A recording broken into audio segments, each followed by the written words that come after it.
Bueno, vamos a dar inicio a este panel virtual sobre las implicaciones legales de la pandemia por COVID-19 en el cumplimiento de los contratos de arrendamiento. Primero, agradezco mucho a Rodrigo Recio Paniagua y Sergio Guerra Torres por acompañarnos. Sé que precisamente la situación de la que vamos a hablar los tiene bastante ocupados, entonces muchas gracias a ambos por darse el tiempo de estar con nosotros. ¿Qué tal, Rodrigo, Sergio, cómo están? ¿Qué tal? Buenas tardes, Cris. Hola, ¿qué tal? Saludos a todos. Buenas tardes, saludos. Pues bueno, si me lo permiten, primero voy a dar lectura a la síntesis curricular de los dos. Rodrigo es abogado egresado del Tecnológico de Monterrey y tiene maestría en Derecho Internacional y Comparado por el Chicago Kent College of Law. Actualmente es director para Latinoamérica en Levi's, en donde tiene la responsabilidad de crear e implementar la estrategia legal en México, Centro y Sudamérica. Tiene experiencia en distintas industrias como la farmacéutica, productos de consumo, aeronáutica civil y trabajó por algunos años en la Suprema Corte de Justicia. Sergio es licenciado en Derecho por el Centro de Estudios Universitarios, cuenta con una maestría en Derecho Procesal Constitucional por la Universidad Autónoma de Nuevo León y es doctorante en el Instituto de Investigaciones Jurídicas y Docencia de la Administración Pública de Nuevo León. Actualmente labora como secretario de la Primera Sala Civil del Tribunal Superior de Justicia de Nuevo León, en donde se dedica a la elaboración de proyectos de sentencia que resuelven apelaciones principalmente sobre temas patrimoniales y empresariales. Bueno, pues para iniciar esta conversación, que va a tener principalmente un tono informal de charla, me gustaría narrar primero brevemente los antecedentes que me parecen los más relevantes en relación con la situación por la que actualmente está pasando el mundo. Como ustedes saben, el 11 de marzo la Organización Mundial de la Salud declaró el brote de COVID-19 como pandemia. Después, el 19 de ese mes, sesionó el Consejo de Salubridad General, que es la máxima autoridad sanitaria en México, y determinó reconocer como una enfermedad grave de atención prioritaria la epidemia generada por el COVID-19. El 30 de marzo, el mismo Consejo de Salubridad declaró como emergencia sanitaria causa de fuerza mayor a esta epidemia, y este es el primer momento en el que se introduce en el contexto este concepto de fuerza mayor del que vamos a hablar hoy.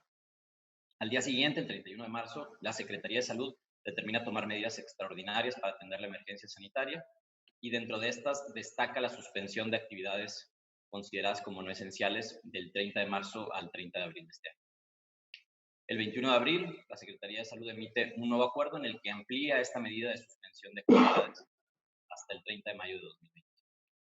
Y bueno, respecto a este tema del que vamos a hablar, existe cierta uniformidad, como ustedes saben, en las distintas legislaciones de los estados, con algunas excepciones como la reforma de Baja California del 3 de abril que reguló precisamente las implicaciones para algunos contratos derivados de esta pandemia. Pero en esta ocasión nos vamos a referir particularmente a la legislación de Nuevo León y de la Ciudad de México que conocen muy bien Sergio y Rodrigo. Para iniciar, voy a hacer el uso de la voz a Sergio para que por favor nos expliques qué debemos entender por caso fortuito, por fuerza mayor y cómo impacta esto en el cumplimiento en general de los contratos y en particular del contrato de arrendamiento. Claro que sí, Cris, con mucho gusto. Para poner en contexto mi respuesta, quisiera señalar algunos antecedentes relacionados con los contratos. Todos sabemos que un contrato es el acuerdo de voluntades de dos o más personas para crear o transferir obligaciones y derechos. Mm, Y todos sabemos también que existen ciertos principios que contribuyen al cumplimiento de los contratos. Esto quiere decir que prevalece una regla general que los contratos deben cumplirse, salvo ciertos casos específicos que vamos a comentar más adelante. Entonces, si yo celebro un contrato, debo cumplir lo expresamente determinado y si yo quiero modificar los términos y condiciones de un contrato, necesito que todas las partes involucradas estén de acuerdo. Las excepciones a este tipo de cuestiones son precisamente el caso fortuito y la fuerza mayor. Esto quiere decir que son excluyentes de responsabilidad para el caso de incumplimientos contractuales. ¿Qué es el caso fortuito y qué es la fuerza mayor? Bueno, podemos explicar que por caso fortuito es un evento de la naturaleza que es impredecible. Esto quiere decir que no podemos saber si va a ocurrir o no. Tenemos en la historia de la humanidad ciertos casos fortuitos, como por ejemplo una tormenta, un huracán, etcétera, ¿no? Y por fuerza mayor, podemos considerar que es un evento causado por el hombre que es inevitable, ¿sí? Entonces, este tipo de cosas hacen precisamente que no se pueda cumplir la obligación derivada de un contrato y ahí, por esa razón, se especifica los casos excepcionales para el caso de que no podamos cumplir con un contrato, ¿no? Existen ciertas reglas para que estos casos fortuitos o la fuerza mayor se actualicen. Tenemos, por ejemplo, en Nuevo León el artículo 2005, que nadie está obligado al caso fortuito, sino cuando ha dado causa o contribuido a él, cuando ha aceptado expresamente esa responsabilidad o cuando la ley se lo impone. Y fíjate que una de las características principales del caso fortuito es que impide la actualización de penas convencionales establecidas en un contrato. Esto quiere decir que el caso fortuito y la fuerza mayor pues son prácticamente en beneficio de aquella persona que definitivamente no puede cumplir con alguna obligación contractual. Esto es en términos generales lo que podemos entender por caso fortuito y fuerza mayor. Oye, Sergio, y en tu experiencia, sé que tienes años dedicados a la actividad jurisdiccional, ¿te han tocado resolver casos o hacer proyectos de resolución relacionados en este tipo de eventos? Sí, fíjate que en Nuevo León sucedió hace años un evento de la naturaleza, un caso fortuito. Todos recordarán el huracán Alex. Esto significó que la ciudad se paralizara totalmente derivado de los daños que ocasionó el paso del agua a través del río Santa Catarina y sobre todo a los lados, ¿no? Y se presentaron ciertos casos en donde se solicitaba el cumplimiento de ciertas obligaciones contractuales y la parte demandada decía, es que yo no puedo cumplir con obligación porque sucedió este caso de la naturaleza y me vi imposibilitado porque mi casa se cayó, porque tuvo que destinar recursos a esta situación extraordinaria y particularmente ese tipo de casos son los que he visto en mi trayectoria profesional.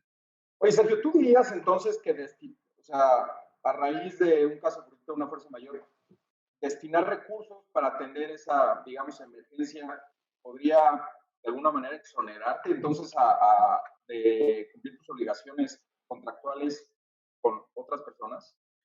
En general no. En general no, porque yo considero que no puedes alegar la insolvencia como un caso de fortuito o de fuerza mayor. Desde luego eran argumentos que las partes demandadas estaban sosteniendo al contestar su demanda y nosotros ya al resolver el fondo del asunto determinamos que no era posible. Como lo expliqué hace rato, el caso fortuito implica un evento impredecible y la fuerza mayor un evento inevitable. Entonces, el no tener suficiente carga económica para enfrentar las obligaciones contractuales, desde luego no implica un caso fortuito o fuerza mayor. Ninguno de los dos, claro, ¿no? Sí. Así es. Oigan, ¿y cómo ven para un poco aterrizarlo al caso concreto, el tema de la relación que existe entre esta declaratoria de emergencia sanitaria por causa de fuerza mayor y los supuestos de actividades esenciales y no esenciales? Porque parece que en la legislación de Nuevo León es claro, ¿no? El caso fortuito y fuerza mayor pueden actualizar la posibilidad de que no se incurra en incumplimiento de las obligaciones, la condonación del pago de la renta. Pero pues hay distintos escenarios, ¿no? Existe la posibilidad de que no puedas acceder tal cual al inmueble, si es lo mismo una imposibilidad formal y material. ¿Qué pasa si sí puedo acceder, pero no le puedo dar el uso para el cual está previsto en el contrato? ¿Y qué pasa si puedo hacer ambas cosas, pero como comentaba Rodrigo, pues hay un supuesto de fuerza mayor que está disminuyendo mis ingresos? Esto puede tener un impacto, ¿no?, en el cumplimiento de las obligaciones. Mira, yo diría que la simple existencia del virus o de la pandemia en sí no configura ninguno de los dos casos, ni caso de ni fuerza mayor, porque no representa un impedimento real para el cumplimiento o material para el cumplimiento de sus obligaciones. Creo que ahí es en donde entra precisamente el acto de autoridad de los acuerdos de la Secretaría de Salud en la que suspende ciertas actividades consideradas no esenciales. Entonces, ahí sí podríamos estar hablando de un... Así es. Yo fíjate que también por ese lado y en esa misma línea coincido con Rodrigo, porque la sola actualización de un hecho de la naturaleza o al menos en este caso el brote de una enfermedad no provoca por sí solo que el incumplimiento del contrato se pueda alegar que no es posible. Fíjate que al menos en México pues tenemos ciertos decretos que ha emitido el gobierno federal y que han secundado los gobiernos estatales y sobre todo los municipios. Hemos visto cómo incluso se han paralizado actividades. Ayer justo estaba anunciando el gobierno de Nuevo León que se han suspendido las actividades de 1.253 empresas. Esto quiere decir que al menos existe un acto de autoridad que impiden a las empresas y ciertos negocios seguir operando. Entonces, en estos casos, cuando existe de por medio un acto de autoridad que de alguna manera impide operar a una empresa, pues evidentemente estamos ante un caso de fuerza mayor y por esa razón cambian las obligaciones de los contratos de manera automática y eso hace imposible cumplir naturalmente su contenido. Y además que hay varias situaciones, ¿no? O sea, no nada más el acuerdo, sino tú puedes pensar que eres una actividad esencial por X o Y razón. Eventualmente puedes estar sujeto a una inspección de la Secretaría de Trabajo o de COFEPRIS, y entonces que ellos sí te ordenen cerrar. Y creo que lo han mencionado en todas las conferencias, donde primero te van a exhortar a cerrar y a que los trabajadores salgan de instalaciones. Y si te niegas, entonces ya van a proceder a la clausura, a la imposición de multas probablemente, a ponerte sellos, ¿no? Y en ese caso, además, cuando termine la emergencia sanitaria, vas a tener que llevar a cabo ciertas tareas para poder reabrir. Sí, es una tarea en conjunto porque me parece que si tú provocas la clausura, ahí estaríamos fuera del caso fortuito o fuerza mayor porque tú estás provocando que la propia autoridad te obligue a cerrar, ¿no? Pero ¿qué pasa cuando te exhortan, por ejemplo, a cerrar? Ahí, si te fijas, desde la publicación de los acuerdos se especifica, estas son las actividades esenciales que se van a realizar, al menos tenemos la publicación del último decreto, que fue el 21 de abril de 2020, en donde se amplía la suspensión de actividades hasta el 30 de mayo de 2020 y se establece, lo único que puede seguir operando es salud, seguridad, economía, programas sociales, servicios públicos básicos, y ahí lista una serie de actividades, ¿no? Entonces, todo lo que no está dentro de ese catálogo, me parece que desde la publicación del decreto ya se vuelve obligatorio para estas personas cumplir y hacer un examen interno, decir, oye, yo no soy actividad esencial, bueno, desde el momento de la publicación del acuerdo ya no puedo seguir operando. Claro, pero si te clausura la Secretaría de Trabajo, bueno, la Secretaría de Trabajo no puede clausurar, pero si te clausura COFEPRIS, ¿qué fue? O sea, si hubo, me dio tu culpa para esa clausura, o fue el acuerdo en sí que te provocó o el que te está obligando a cerrar. Yo creo que no mediaría culpa de las personas si después la Secretaría de Trabajo los exhorta a cerrar, porque no es en base a ese exhorto, sino al acuerdo por el que tienes que cerrar.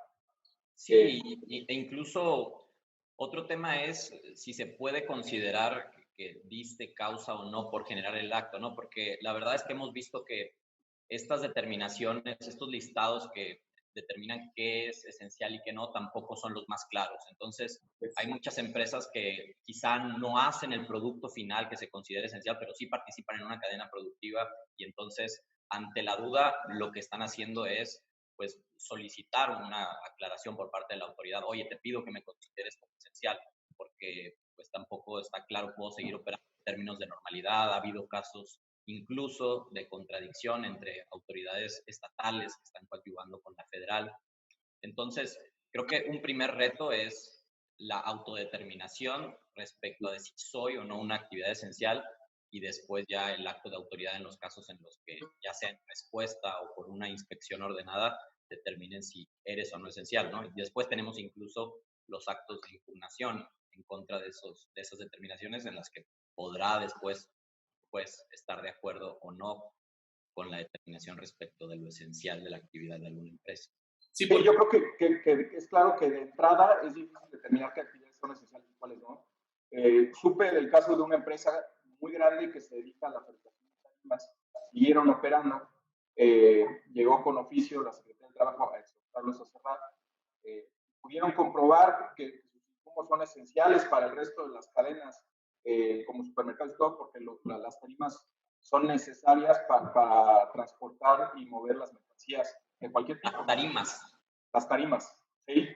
Entonces, lograron permanecer abiertos porque sea, si bien su actividad tal cual y de acuerdo al acuerdo no es esencial, sí es un insumo esencial para las actividades consideradas. Sobre todo porque me imagino que quien en su sano juicio como una empresa que crea y que tiene planes en un año o en un mes, pues desea cerrar así nada más, ¿no? Tienes que pagar sueldos, tienes que cubrir seguros, tienes que cubrir unas ciertas aspectos contractuales de los que hemos estado hablando y pues obviamente es muy difícil cerrar. Pareciera que el propio gobierno federal ha obligado a las empresas y a cierto tipo de actividades no esenciales a ellos mismos ir solicitando estos como constancias, ¿no? De que, ok, no eres actividad esencial, aquí está tu documento, no puedes seguir operando y haz lo que tengas que hacer con esta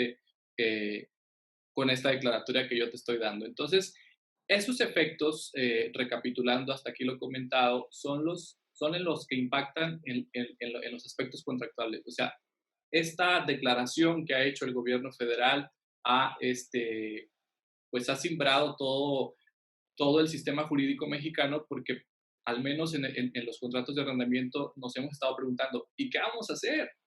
Yo como arrendador, ¿qué debo hacer? Yo como arrendatario, ¿qué debo hacer? Y bueno, creo que los tres coincidimos en que debe haber comunicación entre ambas partes para efecto de llegar a un acuerdo, ¿no? Creo que la libertad contractual también en la ejecución del contrato es viable y por esa razón se puede modificar los términos indicados en el contrato primigenio. Es un tema muy interesante, qué bueno que lo toca, Sergio. ¿Qué consideran ustedes qué se puede pactar y qué no en los contratos? Y si entra o no en este tema la teoría de la imprevisión.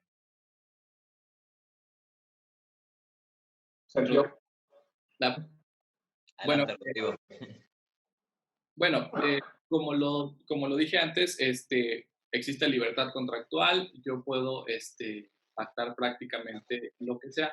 Sin embargo, existen casos que no se pueden renunciar y obviamente es irrenunciable el hecho de pactar un caso fortuito de fuerza mayor. ¿Por qué razón? Porque su propia naturaleza hace imposible preverlos desde la celebración de un contrato. Sí se pueden establecer cierto tipo de reglas para el caso de que acontezca, pero no se puede liberar de la obligación a una persona de enfrentar este tipo de casos, ¿no? Precisamente por su imprevisibilidad. Sí, y regresando un poco a tu pregunta, ¿qué no se puede pactar? Obviamente cosas que no sean legales, es uno de los requisitos de validez de los contratos, pero fuera de eso, coincido con Sergio, se puede pactar prácticamente cualquier cosa, excepto la renuncia a ciertos derechos que la ley misma considera como irrenunciables. Yo creo que Fuerza Mayor es uno de esos, aparentemente por la reforma que acabas de mencionar, Baja California, de alguna manera quieren pasar como renunciable ese derecho. Veamos qué pasa con esta reforma, pero en principio, y siguiendo al principio de que nadie está obligado a lo imposible, y que el caso fortuito de la fuerza mayor pudiera representar un impedimento total para cumplir con una obligación, creo que está claro que las partes de alguna manera tienen derecho a exigir su exoneración por esta razón.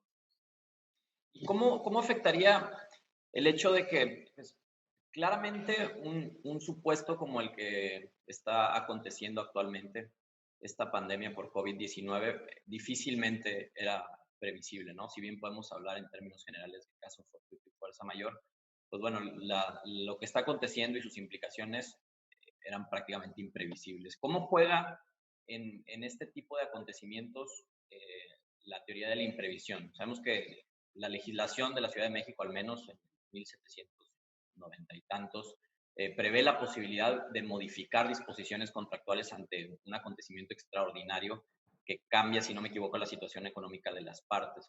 ¿Qué tan válido podría ser el aplicar la teoría de la imprevisión en los contratos en México? Yo pensaría que en los estados en los que existe la previsión de la teoría de la imprevisión en sus códigos civiles es muy posible.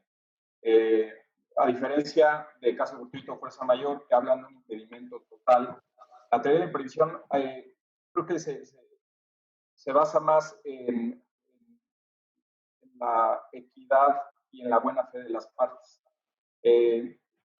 puedo leer, el artículo es 1796 del Código Civil del Distrito Federal, dice, salvo aquellos contratos que aparezcan celebrados con carácter aleatorio, para quienes no son abogados, un carácter aleatorio podría ser apuestas, por ejemplo, o juegos de azar. Sigue, cuando en los contratos sujetos a plazo, condición o de tracto sucesivo surjan en el intervalo acontecimientos extraordinarios de carácter nacional que no fuesen posibles de prever y que generen que las obligaciones de una de las partes sean más onerosas, dicha parte podrá intentar la acción tendiente a recuperar el equilibrio entre las obligaciones conforme al procedimiento señalado en el siguiente artículo. Y habla un poco, exhorta a las partes a negociar entre ellas y en caso de que no haya un acuerdo, entonces acudir a un juez para que determine si es viable o no la teoría de la imprevisión. Pero creo que en este caso se trata de recuperar el equilibrio de las obligaciones de los contratos y que procede obviamente entre las partes negociadas. Si me dijeras en un contrato de arrendamiento, el arrendador te pregunta, ¿qué puedo hacer para que me pague mi arrendatario? Pues lo primero es decidir si quieres tener a tu arrendatario o no. O sea, si has sido hasta ahora buen arrendatario y lo quieres conservar dentro de tu local o no. Si la respuesta es sí, pues entonces va a ser inevitable sentarse a negociar con él y de alguna manera echarse la mano para poder salir de esta crisis, ¿no? Si ya lo quieres sacar, entonces se tendrán que usar otros medios. Por ahí hay autores que sostienen que la teoría de la imprevisión tiene su origen en los cánones de la Iglesia Católica, en los que dice o considera de alguna manera inmoral enriquecerse a costa de otro. Entonces, ¿qué pasa? Que si alguien tiene su actividad detenida por desacuerdos y por la crisis que estamos viviendo, no tiene ingresos o no puede hacer uso del local, tiene que seguir pagando renta, probablemente va a ser muy difícil en términos materiales para él por no tener los ingresos para seguir cumpliendo con sus obligaciones. Entonces, me parece que cuando las partes tienen que ver cómo la hacen para continuar la relación. Sí, fíjate que eso de la teoría de la imprevisión está muy interesante en la Ciudad de México porque les da una opción a las partes para el caso de que el contexto en el que se desarrolló el contrato cambie, ¿sí? Y te habla ahí de supuestos específicos. Es una opción contractual. Pero en Nuevo León no tenemos esa regulación legal que sí cuenta la Ciudad de México. Lo que tenemos en Nuevo León en cuanto a los arrendamientos es las reglas especiales que prevalecen en la mayor parte de los estados de la República, que son dos opciones. Si acontece un caso fortuito o fuerza mayor, la regla general en contratos de arrendamiento es que precisamente se solicite la reducción de la renta, por un lado, y por otro, si ese evento dura más de 2 meses, se solicite la rescisión del contrato. Entonces, si te fijas, también es una posibilidad para las partes de no ejecutar los términos del contrato a rajatabla. Y lo que sucede en la teoría de la imprevisión es cambiar los términos del contrato y de alguna manera celebrar un convenio. Eso no significa que aún sin la teoría de la imprevisión en Nuevo León se puedan cambiar los términos del contrato a través de la celebración de un convenio, porque recordemos que existe libertad contractual y así como existió para celebrarlo, también puede existir para modificar ese contrato. Aún así, me parece importante lo que han dicho los tribunales federales en relación con la teoría de la imprevisión y creo que Rodrigo tiene más comentarios sobre estos temas. Sí, de hecho hay una jurisprudencia del Tribunal Colegiado de Circuito, del primer circuito, en el que prácticamente dice que los acuerdos deben ser cumplidos a la letra, un poco más siguiendo lo que es el Código de Napoleón. Entonces, de alguna manera hace para atrás la teoría de la imprevisión, pero bueno, de todos modos está ahí. Y el mismo artículo en sí no confiere derechos a ninguna de las dos partes, ¿no? O sea, de todos modos, los invita a negociar y a llegar a un acuerdo para poder, de alguna manera, lidiar con la competencia. Claro, y desde luego me parece a mí que quien ahorita quisiera estar dentro de tribunales, siendo que en la mayor parte de la República Mexicana está detenido la actividad jurisdiccional siempre y cuando no se trate de casos urgentes, ¿verdad? Entonces, a mí me parece también atinado el que la propia ley vaya obligando a las partes a que si ellos consideran que existe alguna afectación contractual, bueno, pues lleguen a un acuerdo con las partes y reserven el acudir a la sede judicial para efecto de esperar una resolución del juez. Me parece a mí que si las partes están de acuerdo, pues que mejor, y celebren un contrato. Entonces, debe existir comunicación entre los contratantes para efecto de llegar a un acuerdo amigable. No es lo más sano, y sobre todo, si están asesorados de un abogado, pues que mejor.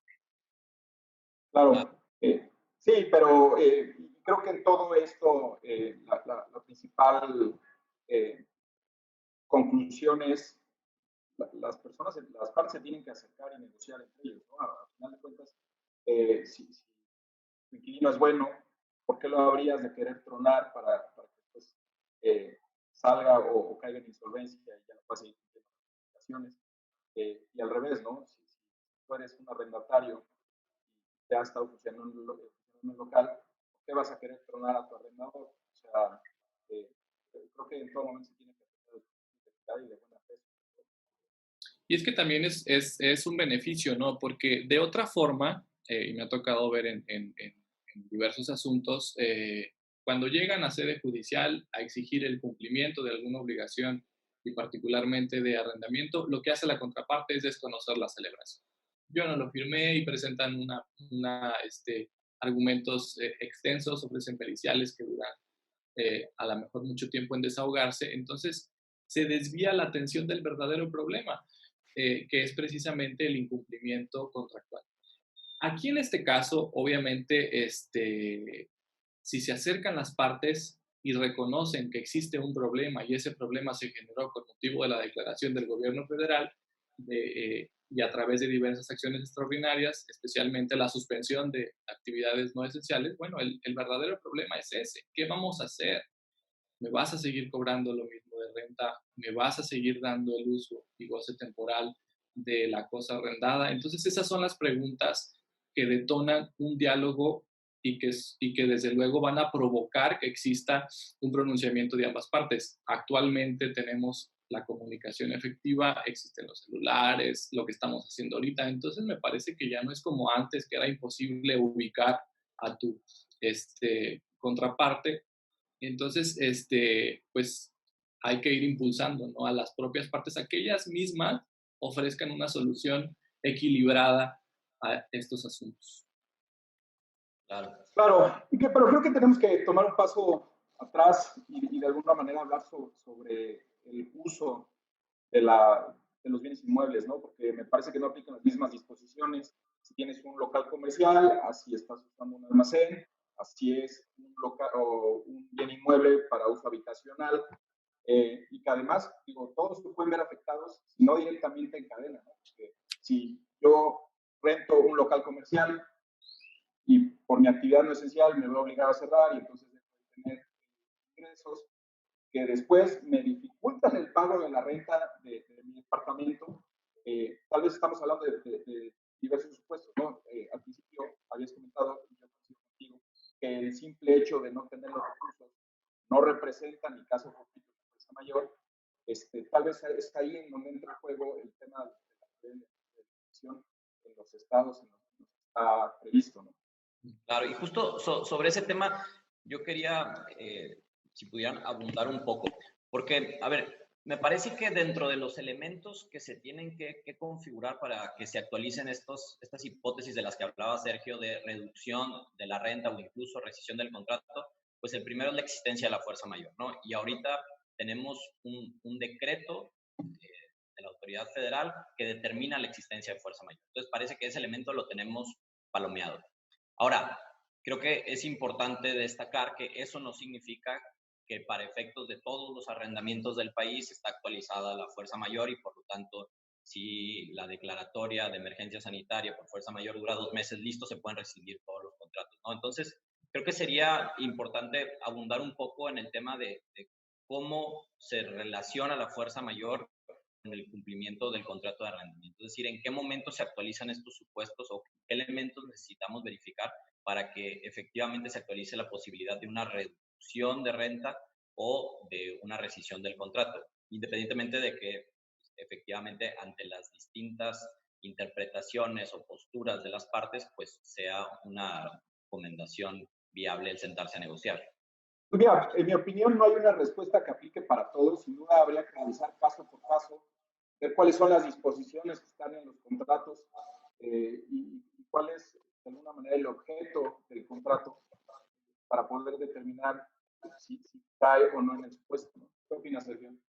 Claro, yo estoy de acuerdo contigo porque el hecho de que se haya publicado estos decretos y el último que fue el 21 de febrero que amplió la suspensión hasta el 30 de mayo, no significa que en automático todos los contratos de arrendamiento queden como que salvados o alojados y que yo como arrendatario pueda suspender en automático el pago de la renta.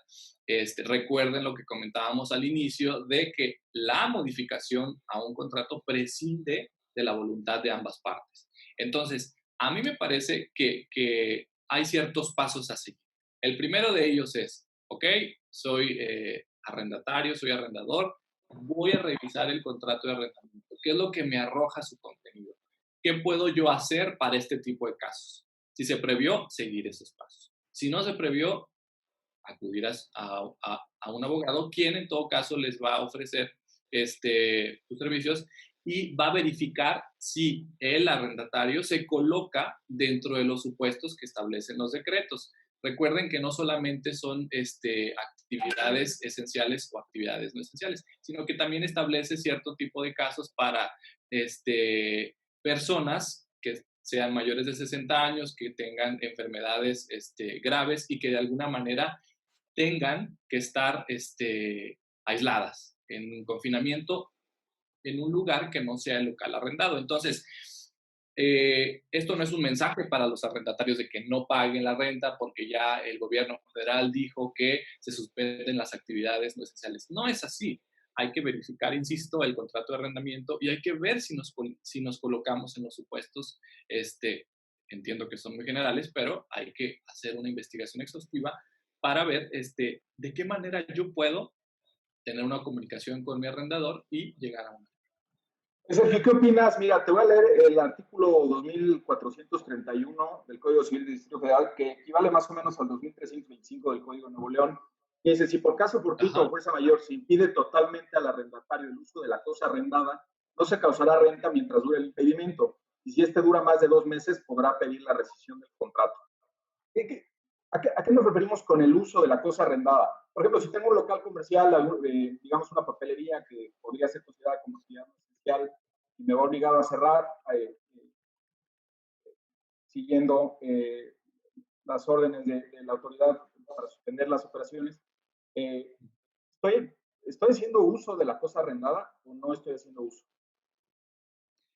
Yo considero que sí está haciendo uso de la cosa arrendada por el hecho de tener la posesión, por el hecho de disponer de ella desde el momento en que puedo tener las llaves, abrir, entrar. Esa es una, ¿no? Y la otra, el resguardar mi material para venta. A mí me parece que es en conjunto, ¿no? Ok, no eres una actividad esencial, pero tú como arrendatario, ¿cómo te colocas frente al decreto que emitió el gobierno federal? Eres una persona mayor de 60 años, pues evidentemente no vas a acudir al ¿cómo se llama? Al local arrendado, perdón. Entonces, me parece que es como que un todo, ¿no? Interpretar como un todo el decreto y ver qué movilidad tengo yo para poder utilizar el local arrendado. Entonces, ¿Y qué pasa cuando en el objeto del contrato pactas que será para el uso y goce exclusivamente para la venta de, y te podrían poner alimento para mascota, no, porque es una actividad especial, pero digamos para la venta de utensilios de cocina? Si el contrato es así de específico y te dice que el uso será la venta de materiales de cocina y no puedes de alguna manera llevar a cabo el comercio de esos artículos, ¿qué harías en su puesto? Híjole, está restringiendo el uso del inmueble y ahí es algo complicado y cuestionable, ¿no? Porque pues desde el momento en que yo tengo la posesión de una cosa, pues puedo disponer de ella siempre y cuando no perjudique derechos de terceros, pero... Sí, pero ¿qué pasa, por ejemplo, en los centros comerciales, en donde sí, ya sabes, tiene ciertas reglas en las que no puedes tener, no sé, 30 tiendas de ropa o 4 supermercados? Es un uso muy específico para el que están rentando el local, ¿no? Yo entiendo que cuando estás en posesión de él, pues el uso siempre cuando sea lícito, pero ¿qué pasa cuando tienes que observar las reglas, por ejemplo, del condominio? Sí, claro, desde un aspecto contractual, pues está muy limitado el poder hacer uso del inmueble, porque al menos contractualmente tú acordaste con tu contraparte de desarrollar una cierta línea de actividad laboral, ¿no? Pero a mí me parece que también tiene que ver mucho el aspecto fáctico. Si yo tengo la posesión del inmueble y puedo desarrollar una actividad esencial, bueno, pues eso no me impide hacerlo, aun y cuando contractualmente esté destinado para otra cosa. Claro. Y también es un tema, por ejemplo, en el caso de los restaurantes, ¿no? En el que podrían decir, pues es una actividad esencial, no tienes obligación de cerrar, tienes mucho menos flujo de clientes, hasta qué punto te afecta, o sea, o si está siquiera afectado por fuerza mayor. Creo que son las pequeñas líneas que siempre tienen que irse analizando, ¿no?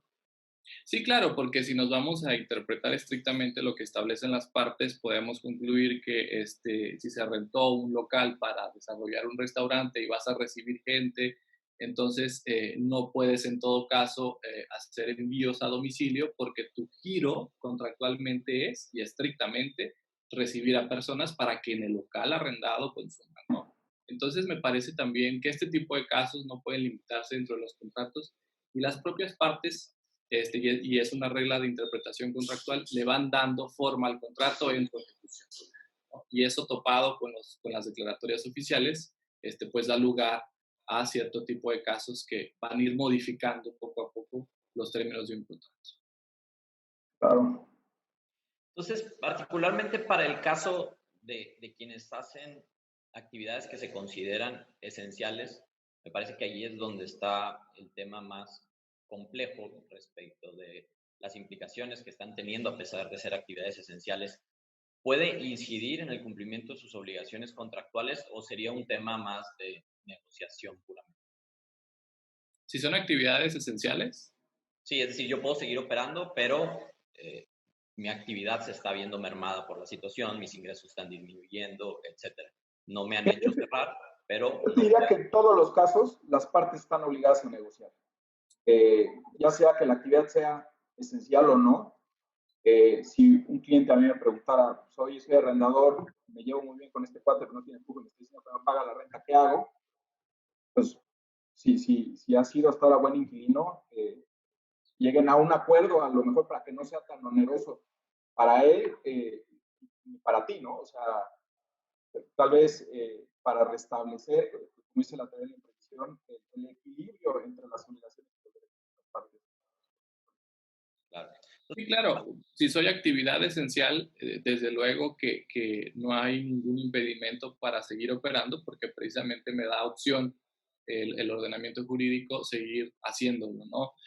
Es natural que en este tipo de situaciones bajen el flujo de efectivo en un comercio, pero creo que ha quedado claro el tema de que la insolvencia no puede ser un caso fortuito o fuerza mayor porque precisamente es un contexto independiente al tema en que se desarrolla un contrato. No puedes evadir tus obligaciones atendiendo a que el proyecto que tú tenías al celebrar un contrato no te funcionó al final de cuentas, ¿no? Me parece que hay que delimitar las obligaciones. El arrendador, ¿qué debe hacer? Es dar el uso y goce temporal de una cosa. Esa es su obligación, es lo que debe cumplir. Y se cumple, obviamente, al celebrar el contrato. Le da la posesión al arrendatario. ¿Qué es lo que debe hacer el arrendatario entonces? Es pagar la renta por ese uso y goce. Entonces, esas obligaciones, la del arrendador de dar el uso y goce y la de pagar por ese uso y goce, se ven mermadas con las declaratorias oficiales. Ese es el análisis que debemos hacer. Si soy actividad esencial, pues el uso y goce de la cosa no se ve mermada, al contrario, se acrecenta porque debes estar operando, siempre y cuando no te coloques en un supuesto de vulnerabilidad, que debas estar en aislamiento, ¿no? Si eres actividad no esencial, entonces ahí sí ya se ve cuestionable de qué manera yo como arrendatario voy a seguir usando la cosa y sobre todo si estoy obligado a pagarla, precisamente porque se me ordena suspender actividades o se me ordena suspender actividades de forma parcial porque desarrollo actividades esenciales y actividades no esenciales. Entonces, de mucho va a servir tener el contexto completo y sobre todo no olvidar los términos de un contrato y no olvidar qué papel tengo yo en ese contrato, si soy arrendador o si soy arrendatario. Insisto, no es en automático que todos los arrendamientos van a suspenderse, sino que hay que ver el contexto y sobre todo la posición que tengo yo dentro del contrato y frente al decreto. Sí, realmente creo que el mensaje es, en ningún caso se suspenden las obligaciones en automático, ¿no? O sea, no puede ser que una parte diga, pues mira, mi actividad no es esencial, no puedo abrir, no tengo ingresos, luego entonces no puedo hacer uso del bien arrendado, entonces no te pagan. Me parece que tiene que haber un análisis mucho más profundo que eso. Oye, buscar asesoría legal y probablemente ir con algún juez.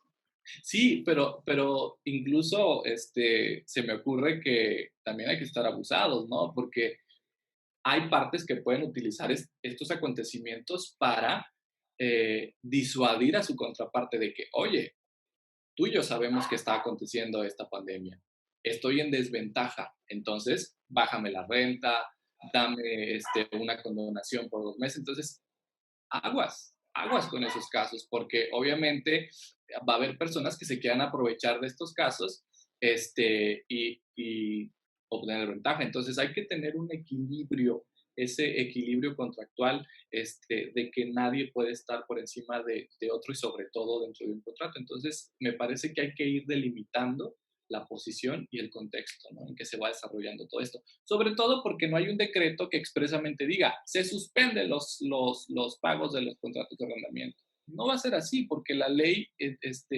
salvo casos excepcionales, no es así. Nos toca a nosotros la labor de interpretar, de crear qué es lo que en realidad, en este caso, el gobierno federal, a través de las secretarías correspondientes, nos está queriendo decir. Claro, claro. De acuerdo. Entonces, recapitulando, ustedes dirían, si tengo una restricción absoluta para utilizar el inmueble, se pueden actualizar estos supuestos de reducción o rescisión del contrato, pero ya sea en estos casos o en aquellos en los que mi actividad puede seguir funcionando, pero se ve mermada las circunstancias, pues siempre es recomendable, sea que tengamos una legislación como la Ciudad de México, que tiene disposiciones al menos similares a la teoría de la imprevisión, o legislaciones como la de Nuevo León, que no lo prevén expresamente, es recomendable que las partes se acerquen para poder lograr un buen acuerdo. Así es. En caso de que ellos vean alguna ¿cómo se dice?, algún impedimento, ¿no? Porque bueno, obviamente si yo, a pesar de que existe declaratoria oficial de esta enfermedad, pero sigo operando con tranquilidad, bueno, pues no hay necesidad de ese desgaste, ¿no? De acudir, oye, ¿qué vamos a hacer? Si yo veo alguna afectación, pues ahí sí es recomendable acudir con su arrendador o su arrendatario, según sea el caso, para llegar a un acuerdo. Y que esto fluya, porque no se trata de tribunales siempre. Sí, claro, y además porque las partes tienen muchas cosas que considerar, sobre todo en situaciones como las que estamos viviendo, ¿no? O sea, sabemos que por ahí también hubo, de alguna manera se metieron en tecnicismo a la hora de interpretar la Ley Federal del Trabajo para la suspensión de relaciones laborales, las que no están permitiendo que los empleadores las suspendan. Entonces también en algún momento se ven obligados o a pagar las indemnizaciones para no seguir teniendo el gasto o a seguir pagando los salarios. Entonces son esos otros componentes que tienen que considerar las partes del otro lado, cuáles son las circunstancias que están afectando a su contraparte, ¿no? Por el caso de los arrendadores, podrían tener, no sé, hipotecas o algo que también los obligue o hagan que sea necesario para ellos seguir teniendo un ingreso y con otras obligaciones. O sea, no es tan simple como, pues no eres esencial, o más bien eres esencial, sigues haciendo uso del inmueble, págame. O sea, eso puede meter de alguna manera en problemas a ambas partes, si lo queremos ver así a rajatabla, ¿no? Sí, sobre todo que las pues, obligaciones continúan, ¿no? O sea, se trata también de seguir operando, no de aprovechar este recoveco y parar definitivamente, sino que siga esto y también me parece que las partes deben ser responsables porque pues deben llegar a un acuerdo y establecerlo formalmente, ya sea ratificarlo ante notario, celebrar un convenio. He visto que incluso muchos despachos de abogados han ofrecido ayuda en este tema y han publicado cierto tipo de formatos para el caso de que se realice alguna modificación o cierta propuesta. Entonces, darle formalidad. Es un problema también, ¿no? Porque también estamos imposibilitados para suscribir los contratos de manera autógrafa y entonces, de alguna manera, de buscar soluciones para también cubrir ese aspecto. Sí, claro, y sobre todo que se les dé formalidad, porque obviamente si tienes una conversación por una red social o si tienes una conversación por un correo electrónico, va a ser un poco difícil tener constancia legal de que las partes realizaron alguna modificación. Entonces, desde luego, si van a celebrar un contrato, bueno, un convenio, lo ideal sería recomendarles a las partes pues tener sana distancia para evitar el contagio, ¿no? Y me parece que hasta los notarios públicos pero sí formalizar el acuerdo, ¿no? Sí, Porque, así es. como tú dices, hay mucha gente muy viva por allá afuera que te puede decir, ¿sabes qué? No te preocupes, no me pagues.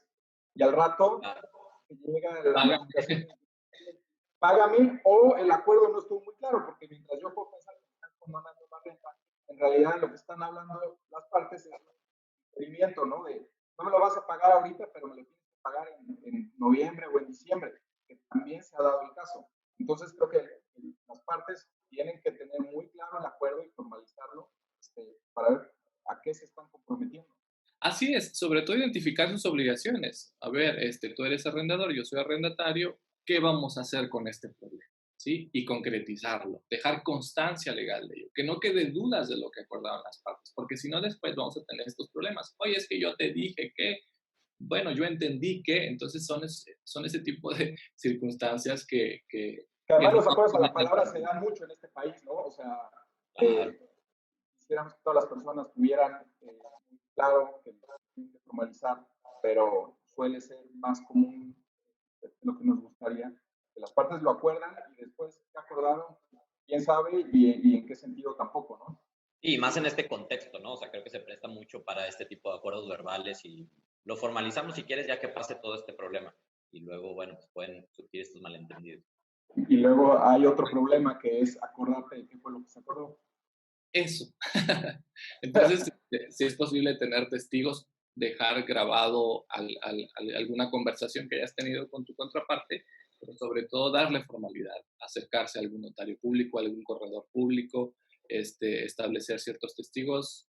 Hay muchas formas de... Oye, pero lo que pasa es que la situación actual realmente representa un reto hasta para eso, ¿no? O sea, ¿qué pasa si eres un adulto mayor que tiene que formalizar algún convenio y estás entre las personas más vulnerables a la epidemia? Y no tienes un apoderado que se haga cargo de tus negocios. Entonces, no tienes un sí, parece apoderado que se haga que cargo más de tu bien negocio. más bien pareciera que tenemos que empezar a hacer uso de las herramientas tecnológicas que ya reconocen, entre otras legislaciones, el Código de Comercio, por ejemplo, y que permiten la celebración de actos sin necesidad de la presencia. No creo que en la cultura mexicana seguimos algo reacios a esto y prefiero el papelito que tenga la firma de los dos, pero la verdad es que vemos que hay situaciones en las que necesariamente tenemos que transitar a este tipo de herramientas. Sí, pero ¿cómo haces eso, por ejemplo, entre un locatario de alguna comunidad por ahí con su, Sí, claro. con su arrendador? Tiene las herramientas tecnológicas, pues quién sabe, ¿no? Creo que la situación actual representa retos en todos los aspectos, y por eso, ya lo he repetido muchas veces durante esta conversación, alguna de los elementos más importantes es la buena fe entre las partes. Sí, sobre todo que el mensaje del que comentaba Christopher como primer punto sería tratar de llegar a un acuerdo, pero no solo eso, concretizarlo, documentarlo, formalizarlo a través de cualquier medio para evitarse problemas futuros. Ese sería el mensaje en concreto, ¿no?, que estaríamos mandando como primer punto a nuestro auditorio. Claro. De acuerdo. Pues miren, creo que podríamos quedar platicando todo el día sobre este tema porque sale uno y otro detalle. Ya nos echamos ahorita casi una hora. No sé si hay algún punto que quieran rescatar o algún mensaje para finalizar que quieran dar. Híjole, pues sí recordar a nuestro auditorio que pues no se alarmen. Esto es pasajero. Los médicos ya se están haciendo cargo de esta situación. Seguir las recomendaciones que los gobiernos nos han dado, aunque parezcan incongruentes algunas, pero hay que cuidarse. Y en tratándose de la celebración de contratos, estar bien conscientes de su posición dentro del mismo contrato, acercarse a un abogado si es que existe algún problema, y es muy importante también tener comunicación con el contraparte.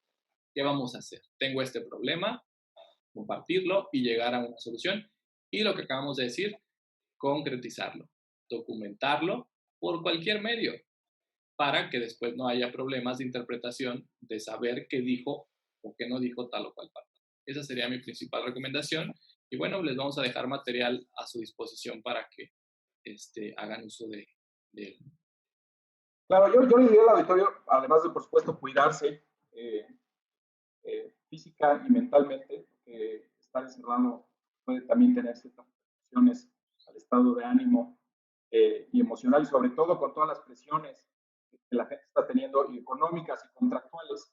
Creo que de lo que todos tenemos que estar conscientes es que no es tiene consecuencias solo inmediatas, también vamos a tener alguna curva para salir de esto después de que se termine la pandemia en términos económicos. La gente a la hora de negociar sus contratos tiene que estar muy consciente de eso, porque probablemente sea mi inquilino, se va a tardar un poco en salir y además todos como sociedad, ¿no? O sea, de alguna manera nos echamos la mano, más rápido vamos a salir de la crisis tanto sanitaria como económica. Entonces creo que es un momento de unidad entre las partes y las personas para que esta crisis tenga el menor impacto posible. Bueno, pues con esto vamos a finalizar este panel virtual. Muchas gracias nuevamente, Sergio, Rodrigo. Nos vemos muy pronto. Gracias a ti. Hasta luego. Gracias por la invitación. Saludos, a cuidarse. Gracias, hasta luego, cuídense.